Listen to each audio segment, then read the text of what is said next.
Listen up real quick. It's your guy Tracy reporting live. I want to make a video on Xray. Remember, I said I keep a close eye on my comments, and today I got an interesting comment that came through my feed. Um, a person asked me, I'll put it down here in the link, maybe.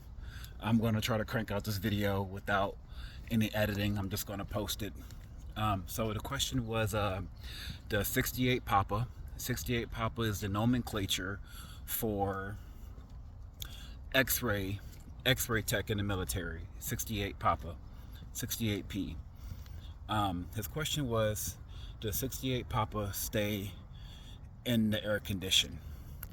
And then I said, my response was yes.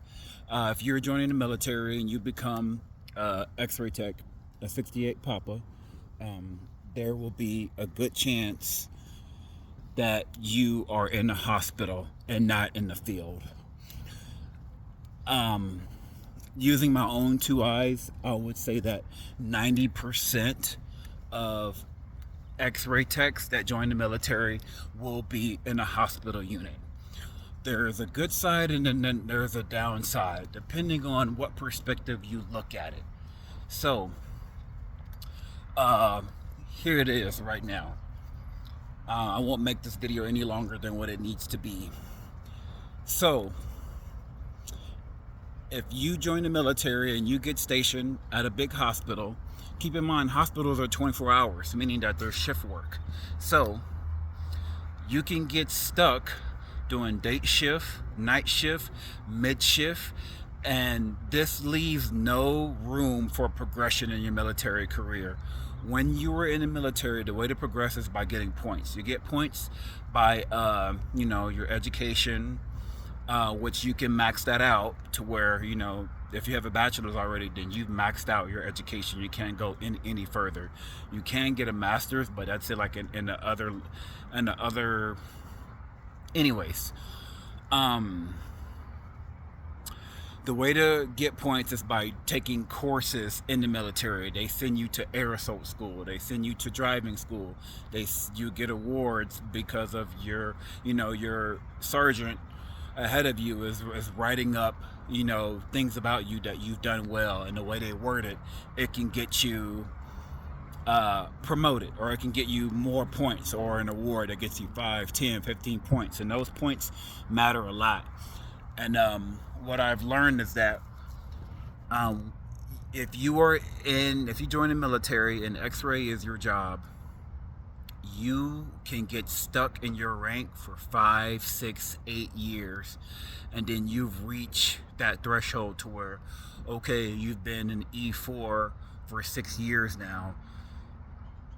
Well, you didn't rank up, and that's your fault, when it's really not your fault at all. It's because your leadership didn't send you to courses, or you're so short-staffed that there is no ability to send you to schools.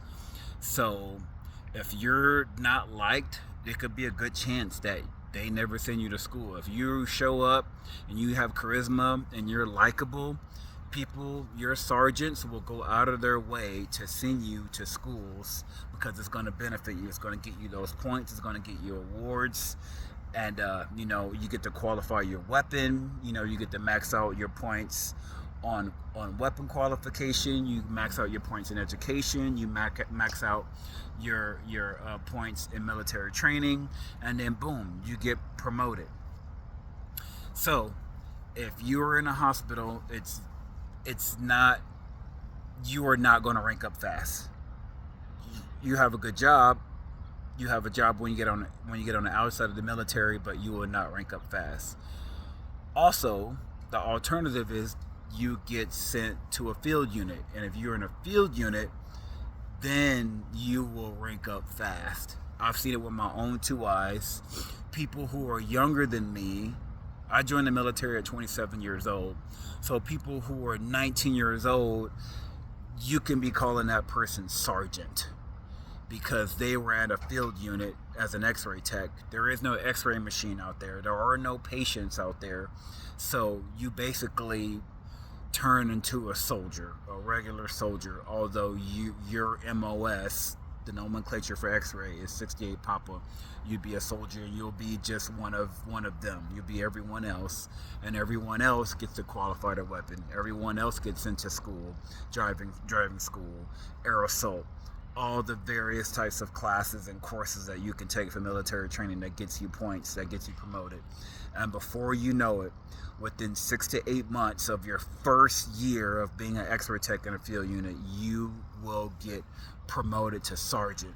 And it can keep going all the way to E7 within your first four years.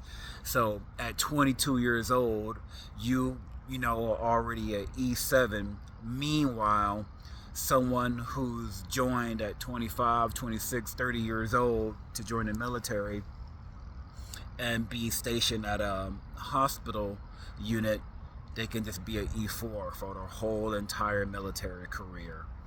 So that's it. Remember, I said I keep a close eye on my comments. Hit me up if you have any questions. All right, peace.